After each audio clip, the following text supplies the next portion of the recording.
اخلاص اصل القصاص، یہ پیا رنگ کالا بابا محمد یحییٰ خان کی کتاب سے لیا گیا ہے، اور پہلے جو بھی کچھ میں پڑھتا رہا ہوں اس میں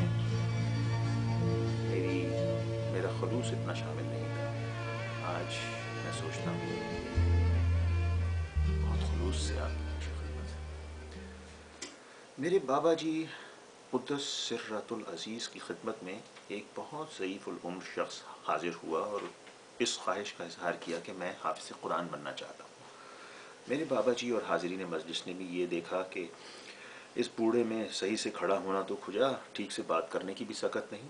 آنکھوں کے اندر باہر کے چاروں شیشے ایسی بری طرح دھندلائے ہوئے تھے کہ سامنے کھڑا شخص اسے کوسوں دور بھی دکھائی نہ دیتا تھا۔ پوپلے منہ میں صرف اور صرف ایک گلی سی زبان بچی تھی، اور وہ بھی اکثر حلقوم کی جانب کھنچی رہتی۔ دوسری کی بات البتہ ہاتھ کا بھونپو سا بنا کر تھوڑی بہت سن لیتا تھا۔ یہ حالات ناتوانی اور شوق حفظ قرآنی دیکھ کر بابا جی نے تبسم فرماتے ہوئے اسے بٹھایا اور پوچھا، بابا جی آپ کو اس عمر میں جب انسان گھوڑے پر بیٹھنے کی تیاری کر رہا ہوتا ہے، یہ قرآن شریف کے حفظ کرنے کا خیال کیوں کرایا؟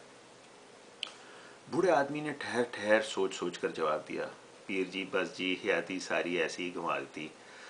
ایک دن میرے یار علم نے مجھے نصیحت کی کہ چراغ دین تو مرنے بندے دندے لگا ہوا ہے، سنا ہے کہ خبر میں بڑا اندھیرا ہوتا ہے، یار تیرا نام چراغ دین ہے، میرے دل میں آیا ہے تو قبر میں کوئی ایسا چراغ لے جائے جس سے تیری قبر کا اندھیرا دور ہو جائے اور تجھے وہاں کوئی تکلیف وغیرہ نہ ہو۔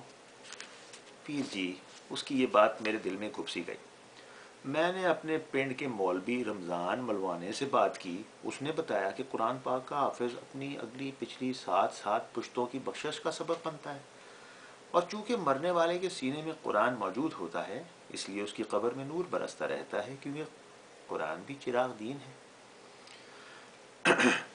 بوڑھے بابا کی یہ بھولی بھالی سیدھی سادی باتیں سن کر بابا جی اور حاضرین مجلس بہت محظوظ ہوئے تھے۔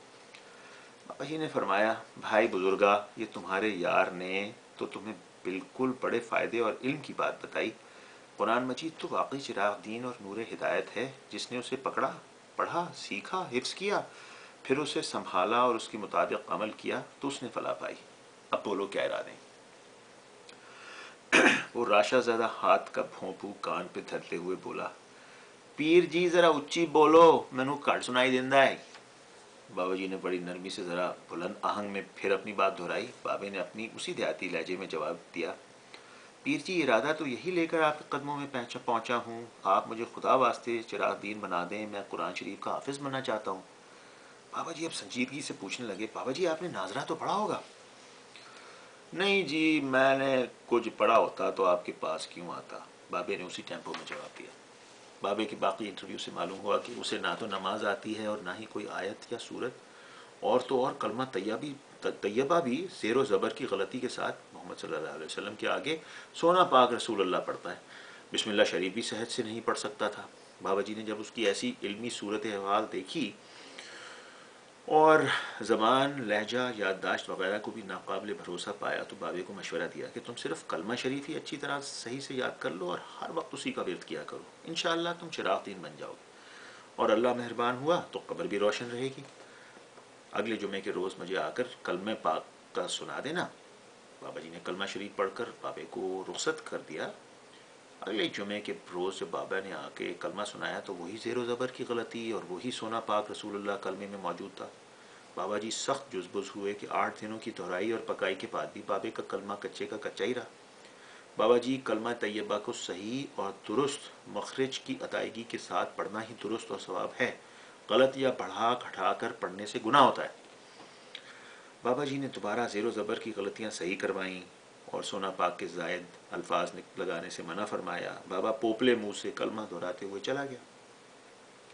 اگلے جمعے نماز سے پہلے بابا حاضر ہو گیا، آتے ہی ہاتھ کھڑے کر دیے، پیر جی زیر تے زبر دی غلطی تو ٹھیک ہو گئی ہے، پر سونا پاک لگائے بغیر میں کلمہ شریف نہیں پڑھ سکتا، میرے منہ سے خالی محمد رسول اللہ نکلتا ہی نہیں ہے جی، آپ کے بچے سلامت رہیں، آپ اللہ کھولو مجھے سونا پاک لگا کر کلمہ پڑھنے کی اجازت دلا دیں، بے شک کہہ دیں کہ بابے چراغ دین منہ دے منہوں خالی محمد رسول اللہ پبدا ہی نہیں۔ بابا جی اور ہم سب ہم نشیں بابے چراغ دین کا پوپلا منہ دیکھ رہے تھے. بابا جی نے تیسری بار بابے کو صحیح کلمہ پڑھنے کی تلقین کر کے رخصت کر دیا. اس بار رخصت ہوتے سمے وہ بوڑھا کچھ دل گرفتہ سا نظر آیا. کچھ دنوں سے بابا جی کے دشمنوں کے مزاج پر ہم تھے. مجالس خاص و عام موقوف تھیں. کھانے پینے اور عبادات کے اوقات میں بھی خلل واقع تھا. روزانہ آنے جانے والے احباب کے علاوہ ہم 2-3 خادم خاص جنہیں بابا جی کے مزاج میں خاصا دخل تھا پریشان سے تھے. کچھ سمجھ نہیں آ رہا تھا کہ کیا کریں. ایسے کسی میں جرت نہیں تھی کہ زبان کھول کر پوچھ لیں. لے دے کر ایک صرف میں ہی تھا جس پر سب کی نظر تھی کہ میں ٹوہ لگاؤں کہ سرکار کی مزاج کیوں برہم ہے. نصیب دشمنہ طبیعت پہ کیا بوجھ ہے. سہرانے کے فوراً قیلولے سے پہلے میں اجازت لے کر حجرے میں داخل ہوا. وہ فرشی نشست پہ نیم دراز سے کسی کتاب کے مطالعے میں مگن تھے. وعلیکم السلام کہتے ہوئے کتاب بند کر دی اور فرمایا بابا چراغ دین کے پنڈ جانا ہے. مسلسل 2.5 گھنٹے تانگے پہ سفر کے بعد جب ہم بابے کے پنڈ پہنچے تو گاؤں کی مسجد میں عصر کی اذان ہو رہی تھی. ہم سیدھے مسجد میں ہی چلے گئے. مسجد کے امام مولوی محمد رمضان کو جب معلوم ہوا کہ بابا جی تشریف لائے ہیں تو اس نے اپنی ذرائع سے کانوں کان پورے گاؤں میں یہ خبر اڑوا دی اور دیکھتے ہی دیکھتے مسجد نمازیوں سے آسودہ ہو گئی. بابا چراغ دین اور اس کا بیلی بابا علم دین بھی آئے. عورتیں بچیاں بوڑھیاں مسجد کے باہر پیپل کے درخت تلے جمع ہو گئے. سنتوں سے جب سب فارغ ہو گئے تو مولوی صاحب نے بابا جی کی خدمت میں امامت کے لیے درخواست کی.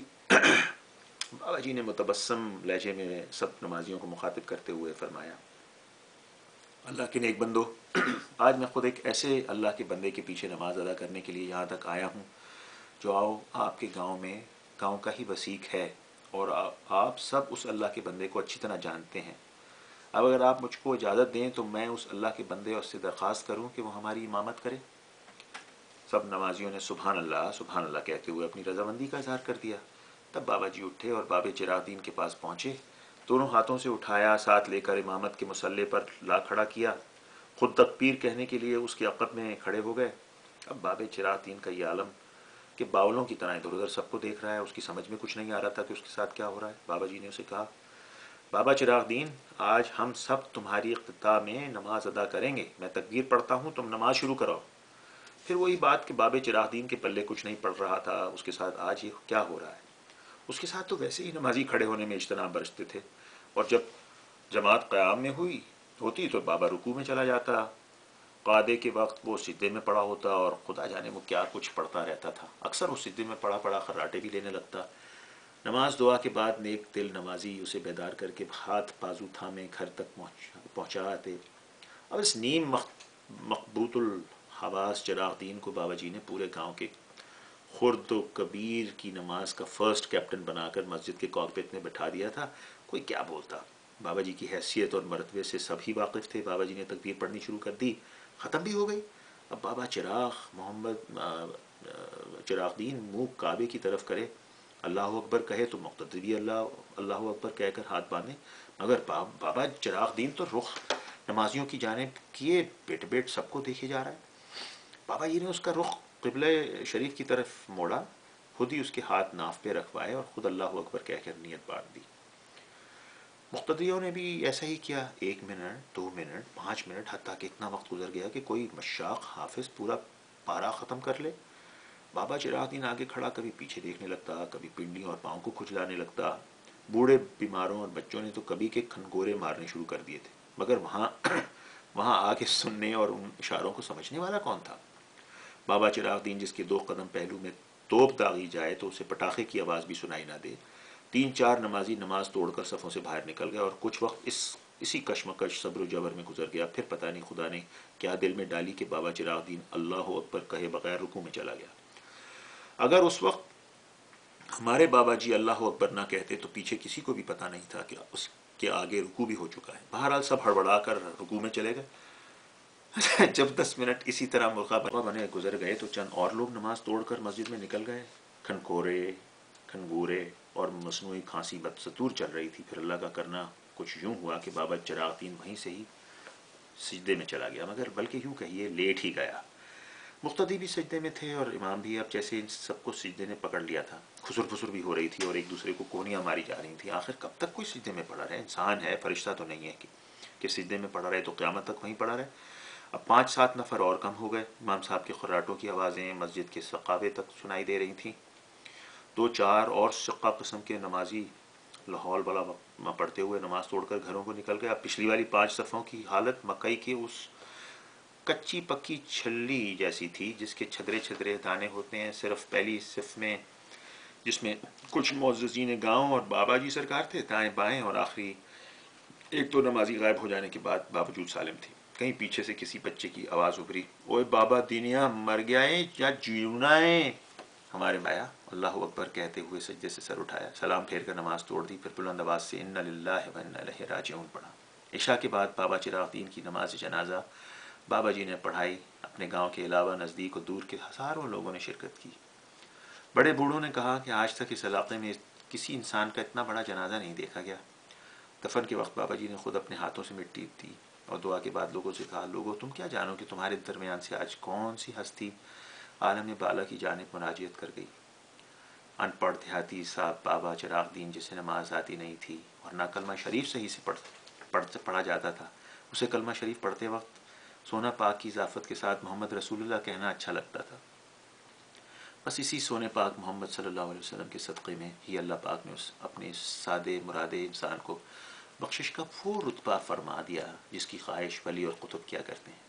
بے شک اللہ پاک کو اخلاص ہی پسند ہے۔ کسی کی غلط ملت ادا، سادگی، پھول پن، نادستگی میں بے ادبی، بے تکلفی اور بے علمی بھی جس میں اخلاص اور نیت کی پاکیزگی شامل ہو، اللہ پاک کو ایسی پسند آتی ہے کہ وہ اسے شرف بخشش عطا کر دیتا ہے۔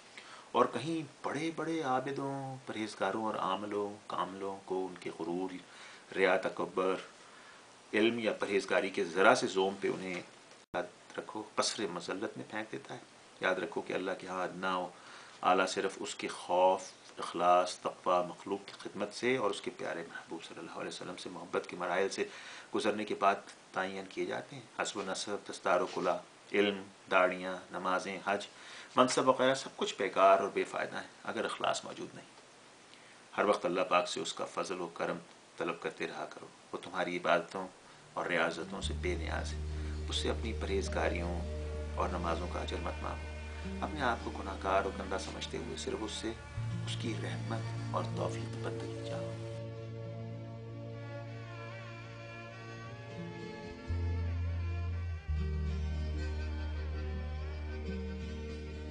گھر واپس جب